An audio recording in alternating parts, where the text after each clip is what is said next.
الله الرحمن الرحيم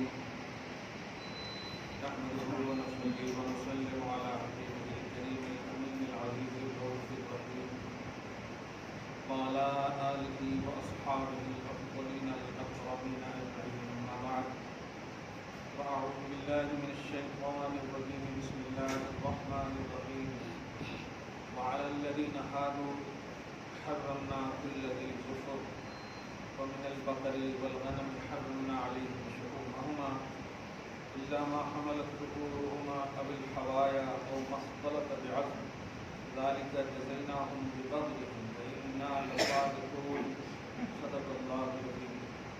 رسول برکت کے لیے تو الشریف پڑھیے کہ اللہم صلی وسلم علی سیدنا و شفیعنا و حبیبنا و مولانا محمد و آلہ و اصحابہ مبارک وسلم صلی اللہ تعالی علیہ وسلم. سورہ انعام سورہ نمبر 6 کی آیت نمبر 147 کا درس ہونے والا ہے. آیت نمبر 146 میں حلال و حرام کا معیار قرآن پاک کے ذریعے سے اس میں ایک بات جو سب سے اہم تھی کہ دعویٰ دو طرح کا ہوتا ہے. ایک ہے دعوی نفی اور ایک ہے دعوی ثبوت، یعنی ایک پازیٹیو دعویٰ کرنا اور ایک نگیٹو دعویٰ کرنا. ایک ہے ہونے کا دعویٰ کرنا اور ایک ہے نہ ہونے کا دعویٰ کرنا. دونوں دعویٰ ہی کہلاتا ہے. قرآن پاک میں سورہ بقرہ کی آیت نمبر 111 میں اس کا تذکرہ اس طرح سے ہے کہ اللہ پاک فرماتا ہے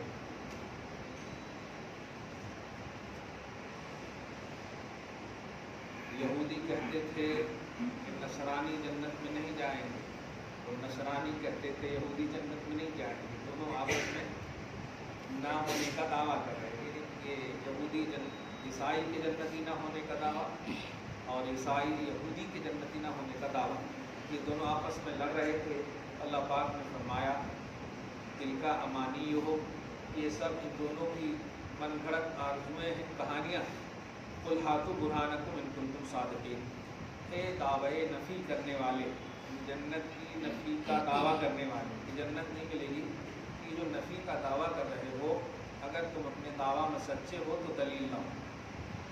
میں اس سے صرف ایک بات کہنے جا رہا ہوں. کچھ لوگ ایسے بھی ہیں جو یہ کہتے ہیں یہ نہیں ہے، یہ نہیں ہے، یہ نہیں ہے، یہ نہیں ہے، یہ نہیں ہے، اس طرح کا دعویٰ کرتے ہیں. آپ ان سے دلیل مانگنے کا حق رکھتے ہیں کہ جو آپ کہہ رہے ہیں کہ یہ قرآن میں نہیں ہے یا حدیث میں نہیں ہے، تو نفی پر بھی دلیل کا مطالبہ قرآن نے کہا ہے. کوئی کہے کہ یہ نہیں ہے تو نہیں کا دعویٰ کرنے والے سے بھی مطالبہ ہے. آپ سے صرف مطالبہ کرتے ہیں کہ یہ کہاں ہے، یہ کہاں ہے، یعنی آپ ثبوت کی دنیا میں رہتے ہیں. اب فاتحہ نظر نہیں آتے. اسی سے ریلیٹڈ جو گزشتہ درس میں ہوا تھا صحابہ کرے گا. ہاں، مطلب پازیٹیو جو ہم کرتے ہیں، جو معمولات ہیں ہمارے، ان معمولات جو پازیٹیو معمولات میں کہتے ہیں کہاں ہے، یہ کہاں ہے، یعنی وہ ثبوت کا دعویٰ چاہتے، دلیل چاہتے. اس کے علاوہ صحابہ کرے گا.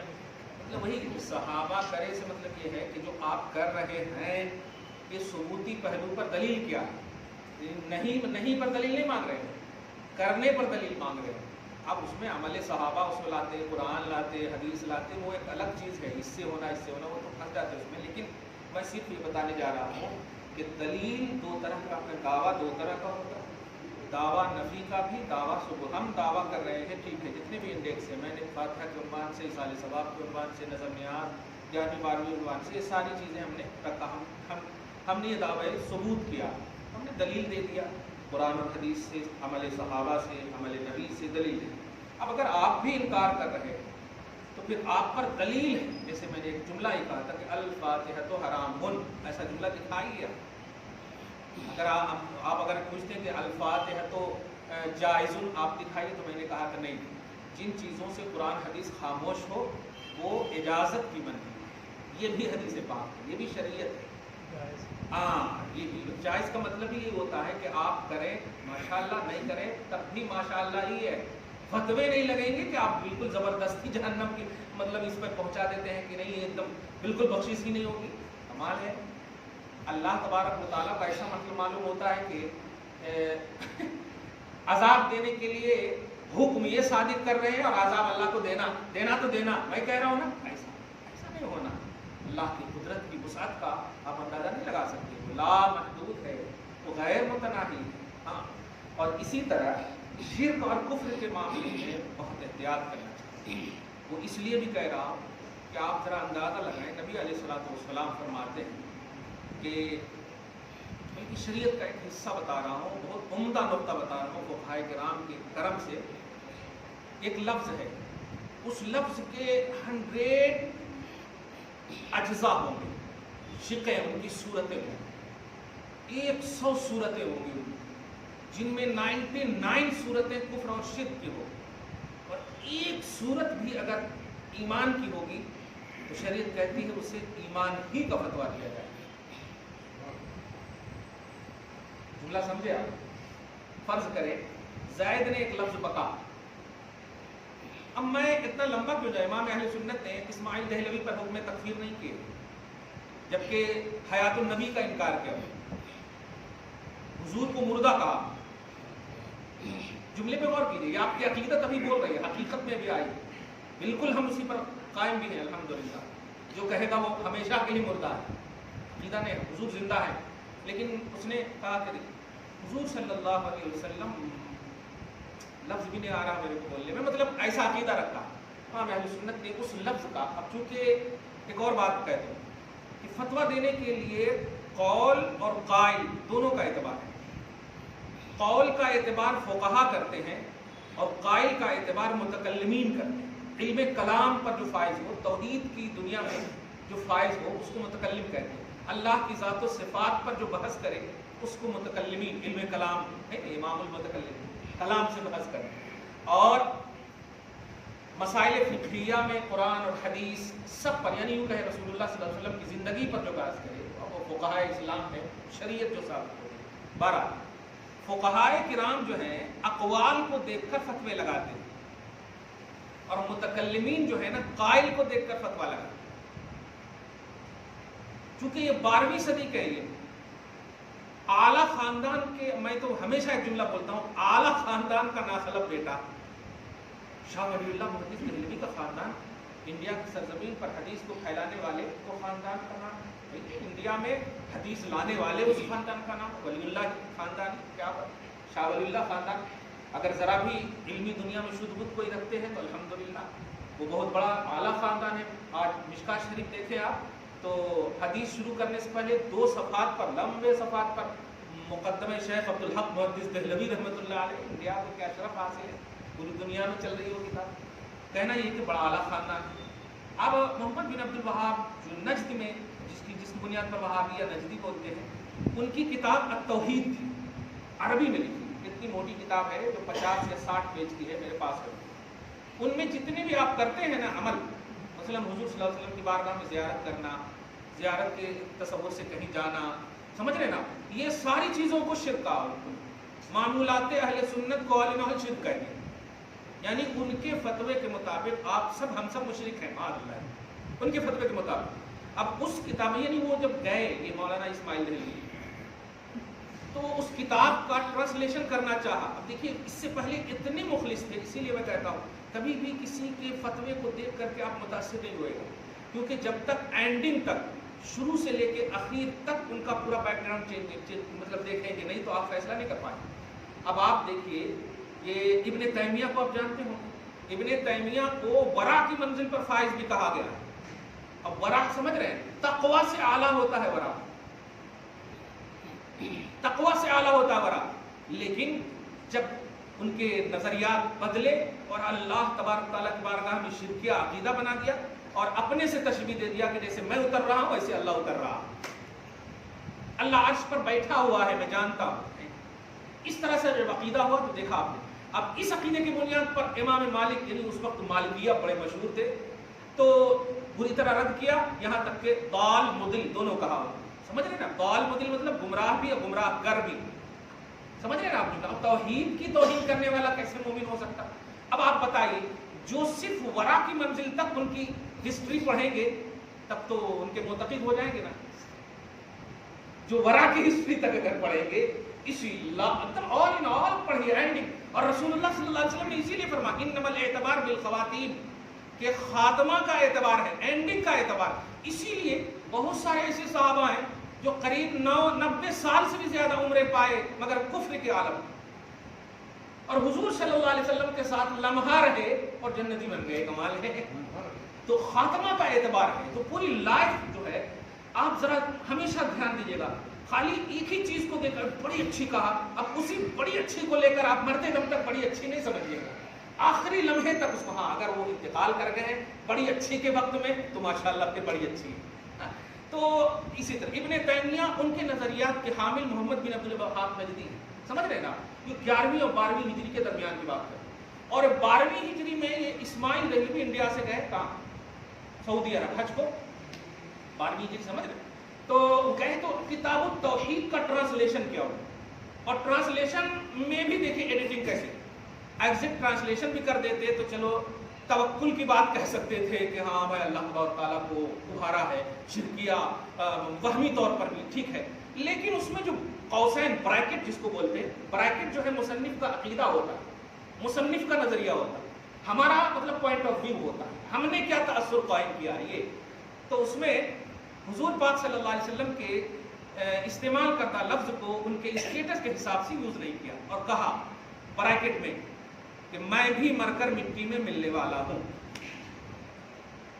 اب یہ اردو میں لکھا, یہ لفظ اردو میں لکھا, ہر لفظ موت کا ترجمہ زندہ بھی کرتا ہے, آپ بھی کرتے ہیں نا, میں بھی مرنے والا ہوں, کیا مر گئے؟ جب زندہ یہ لفظ بولے گا تو اس کا کیا مطلب ہوگا؟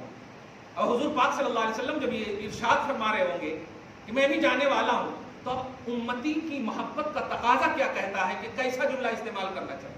جیسے حضرت ابو بکر صدیق رضی اللہ تعالیٰ عنہ رو پڑے, اذا جاء نصر اللہ کے تحت جب معاملہ نبی نے فرمایا اللہ نے ایک بندے کو اختیار دیا ہے, وہ چاہے تو یہاں رہے چاہے تو آخرت کو ترجیح دے.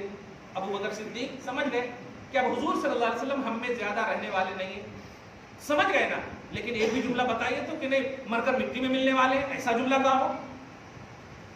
تو یہی ہوتا ہے.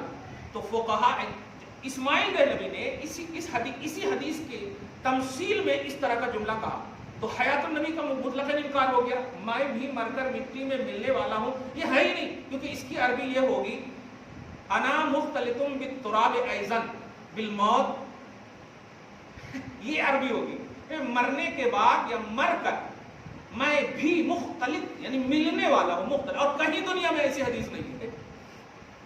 ایسے انا میتن, یہ تو ہوگی عربی, انا میتن, یہ آپ بھی کہیں گے ہم بھی کہیں گے میں بھی مرنے والا ہوں, لیکن زندہ کہہ رہا مرنے والا ہوں. اور یہی اس آیت کا بھی معنی ہے کہ جو اللہ پاک نے کہا انک میتن, میرے حبیب آپ بھی میت ہیں, دھیان دیجیے گا, اور یہ بھی میت ہیں, کہہ دیجیے کامن ہے. وہاں مراد ہے آپ کو ایک آن کے لیے دوں گا, پھر ہمیشہ کی جاویدانی زندگی ہوگی, اور ان کو ہمیشہ کے لیے دوں گا, کبھی نہیں دوں گا اچھی زندگی. جو آپ کے منکر ہیں, پارہ نمبر 23 یا 24 کے لاسٹ میں یہ آیت کریمہ. تو آپ اس آیت سے بھی دیکھو حضور بھی مرنے والے ہیں. ارے انکار کم کیا, مگر تم جو انداز اپنا رہے ہو بولنے کا, یہ بہت بڑی توہین ہے. انکار اگر کوئی کرے کہ حضور صلی اللہ علیہ وسلم ہمیشہ رہنے کے لیے جیسے اللہ ہے حی القیوم کی طرح, ایسا اگر ہمارا دعویٰ ہو تب آپ جو ہے اس طرح کی دلیل لا سکتے ہیں. لیکن کوئی ایسا دعویٰ اہل سنت نہیں ہے کہ ہمیشہ کے لیے خلد کا عقیدہ ہو کہ بھائی جب پیدا کا لفظ بول دیے اس کا مطلب موت ضروری ہے, کیونکہ اللہ پیدا ہونے والا نہیں ہے. لم یلد ولم یولد, اس کی شان ہے, جو خالق ہوتا ہے جو اللہ ہوتا ہے وہ پیدا نہیں ہوتا. تو جب رسول کو آپ پیدا مان رہے ہیں, عبداللہ کا بیٹا مان رہے ہیں, تو عقیدہ طے ہو گیا کہ انتقال کریں گے, تشریف لے جائیں گے. لیکن ایک عقیدہ مطلب اچھا عقیدہ یا پازیٹیو نظریہ ہرگز ایسا نہیں جس سے کہ ایک دم توہینانہ انداز نظر آئے, میں بھی مر کر مٹی میں ملنے والا ہوں. کتنا خراب جملہ ہے. یہی جملہ تو ابلیس نے کہا تھا, وہ سے کہا تھا, تم میں کہہ رہے ہو. سمجھ رہے ہیں جملہ, اس نے کہا تھا اللہ سے میں اس سے بہتر ہوں, مطلب مٹی سے بہتر ہوں. میں آگ ہوں نا, آگ بلندی کی طرف جاتی ہے اور مٹی پستی کی طرف, تو میں بہتر ہوں مٹی سے. اب تم کہہ رہے ہو مٹی میں. حشر کیا ہوا دیکھیے آپ. میں بتانے جا رہا ہوں کہ اسماعیل دہلوی نے حیات النبی کا انکار کیا. میں فقہا اور متکلمین کی بات کہہ رہا تھا. تو منصب افتاء پر دو طرح کے فتوے رہتے ہیں. ایک ہے اقوال کو متعین کر کے فتویٰ دیا نا, قول کو, جملے کو, اور ایک ہے قائل کو. لیکن فقہا جب منصب پر بیٹھتے ہیں، مفتیان اسلام جس کو آپ لوگ بولتے ہیں، وہ عموماً اقوال کو دیکھتے ہیں. اسی لیے آپ استفتاء جب کرتے ہیں تو اپنا نام نہیں لکھتے، زید لکھتے ہیں. زید نے اپنی بیوی ہندا سے کہا 3 طلاق. تو اب جو ہم فتویٰ دیں گے کہ صورت مستفسرہ کی تحقیق کی بنیاد پر یا صورت مستفسرہ اگر سچ ہے پر تقدیر قول مستفتی، اس طرح سے جملہ لکھتے ہیں. استفتاء کرنے والے کے قول کو اگر مان لیا جائے تو زید اپنی بیوی کو 3 طلاق مغلظہ دینے کی وجہ سے بیوی اس پر حرام ہو گئی. یہ فتویٰ دیا جائے، نہ زید کو بلایا جائے گا نہ کوئی تحقیق کی جائے گی، الفاظ کو دیکھ کر فتوی دے دیے جائیں گے. سمجھ گیا یہ. لیکن متکلمین اگر بیٹھے ہوئے ہو، علم کلام کی بات کرنے والے ہو، اللہ کی ذات و صفات پر بحث کرنے والی شخصیت ہو، ایسے مفتی اگر ہو تو کہیں گے کہ نہیں قائل موجود ہے یا نہیں. اگر نہیں قائل موجود نہیں ہے تو کہیں گے ہم فتویٰ نہیں دیں گے. فقہا کے پاس جاؤ. دھیان دیجیے گا، اب میں اس طبقے کو بھی اصلاح کر رہا ہوں جو تھوڑا سی غلو کرتے ہیں. امام اہل سنت نے اسماعیل دہلوی پر حکم تکفیر نہیں کی، جبکہ اشرف علی تھانوی اور دیگر جتنے بھی ہیں یہ لوگ حضور کے الفاظ کی بنیاد پر، جیسے کہ حضور کے علم غیب کو مولوی اشرف علی تھانوی نے کہہ دیا کہ چرند و پرندے کی طرح علم ہے، استغفر اللہ، بہائم کی طرح علم ہے، درندے کی طرح علم ہے، بچوں کی طرح علم ہے، اس طرح سے تشبیہ دے کر کے تو الفاظ کی بنیاد پر فقہا نے فتویٰ دے دی. تو اب جو ہے یہ حضرت مطلب امام احمد رضا کے زمانے میں موجود تھے، لیکن اسماعیل دہلوی 100 برس پہلے ہی، یہ 13ویں یا 14ویں کے ہیں امام احمد رضا. اب ان کے پاس جب یہ فتویٰ آیا تو اب چونکہ منصب متکلم اور ہے اور منصب فقہا اور ہے، تو فقہا کے منصب پر ڈائریکٹ انہوں نے کہہ دیا، وہ وہابیہ نے جسے دیا ہے لقب شہید و ذبیح کا، وہ شہید لیلہ نجد تھا، وہ ذبیح تیغ خیار ہے. ایک شعر میں انہوں نے فتویٰ دے دیا فقہ کی بنیاد پر. اب اس کی توضیح میں بعد میں کروں گا، سمجھ گئے ہوں گے آپ. شہید لیلہ نجد کہہ دیا آگے، یعنی شہید اسلام نہیں ہے، وہ پیسے کی بنیاد پر وہ پٹھان کے ہاتھوں مارے گئے، وہ کہہ رہے ہیں انگریزوں کا. خیر، اور جب یہ فتویٰ آیا کہ انہوں نے ایسا کہہ دیا تو آپ نے فرمایا چونکہ قائل موجود نہیں ہے اور جب قول میں 100 شک کی جائے تو ایک صورت نظر آ رہی ہے کہ حضور صلی اللہ علیہ وسلم مٹی سے یا مٹی جو ہے حضور سے ٹچ ہے، تو ایک صورت نظر آ رہی ہے. اسی لیے تو آپ کہتے ہو نا کہ جو مٹی نبی سے ٹچ ہے وہ عرش اعظم سے بھی افضل ہے. مطلب مٹی ہے تب نا، مٹی ہے تب نہ کہہ رہے ہیں. ہاں، تو حضور کا جسم پاک جسد اطہر سے مٹی کا ٹچ ہے نا، تو ایک شک جو ہے 99 کو الگ دیکھا کہ نہیں یہ توہین ہے، یہ کفر ہے، ایسا ہے ویسا ہے، ساری چیزیں دیکھ کر کے 99 کو ردی کی ٹوکری میں ڈال دیا. اس کے بعد نہیں ایک ہے، اس لیے انہوں نے کہا کف لسان. دیکھا آپ نے فتویٰ، یہ ہے کمال احتیاط. میں یہی بتانے جا رہا تھا. آج ایک دم فیکٹری بنا لیے ہیں لوگ ہر 2 طبقے کے. اب طبقہ بھی کیا بولیں گے، جاہلوں کو طبقہ تھوڑے بولیں گے. پڑھے لکھے ہوتے تو ایسا کیسے. بخاری شریف کی ابتدا میں حدیث پاک ہے کہ جو شخص اپنے بھائی کو کفر کا فتویٰ دے گا اگر وہ ریل میں کافر نہیں ہوگا تو دیر نہیں ہوگی یہ کافر ہو جائے. ایسا نہیں کہ آپ خالی مشین رکھتے رہو اور آپ بانٹتے رہو، وہ مشین الٹ کر آپ پر بھی آنے والی ہے. یہ حدیث پاک بخاری کی نہیں سمجھ میں آتی ان کو. یہ کیسی بے راہ روی ہے، یہ کیسی بے رخی ہے کہ آپ جیسے چاہتے ہیں ایک دم دے دیتے ہیں. تحقیق کا جو منصب ہوتا ہے بڑا اعلیٰ منصب، اور خاص طور سے شرک اور کفر کا جو منصب ہوتا ہے. آج میں کھل کر کہہ رہا ہوں، ابھی ملک پیٹ میں بھی ایک جملہ کہا، ہماری بیٹیاں جو ارتداد کی راہ پر چل رہی ہیں، مرتد جو ہو رہی ہے، کنورٹ جو ہو رہی ہے، اور ان کے نظریے کے مطابق جو گھر واپسی ہو رہی ہے، آج جو ہماری بچیاں مسلم بچیاں برقع پہن کر ان کے ساتھ جا رہی ہیں، افیئر کر رہی ہیں، معاذ اللہ، کتنا بدنام ہو رہا ہے اسلام. کبھی یہ حدیث تم نے سنایا امت میں کہ ایک مسلم مرد یا عورت کی عزت کعبہ کی عزت سے افضل ہے؟ سنایا تم نے؟ جہاں دیکھو کٹوں پر بیٹھے ہیں، درگاہ جانا شرک ہے، آستانہ چننا شرک ہے، ہاتھا چومنا شرک ہے، یہ بنانا شرک ہے. ارے شرک کی فیکٹری بند کرو، گھر کی اصلاح کرو، اخلاقیات دو، محبت دو، رواداری بتاؤ، رہنا کیسے پہلے وہ تو بتاؤ. اتنا لمبا. اب جو ہماری بیٹیاں سوچ لیتی ہے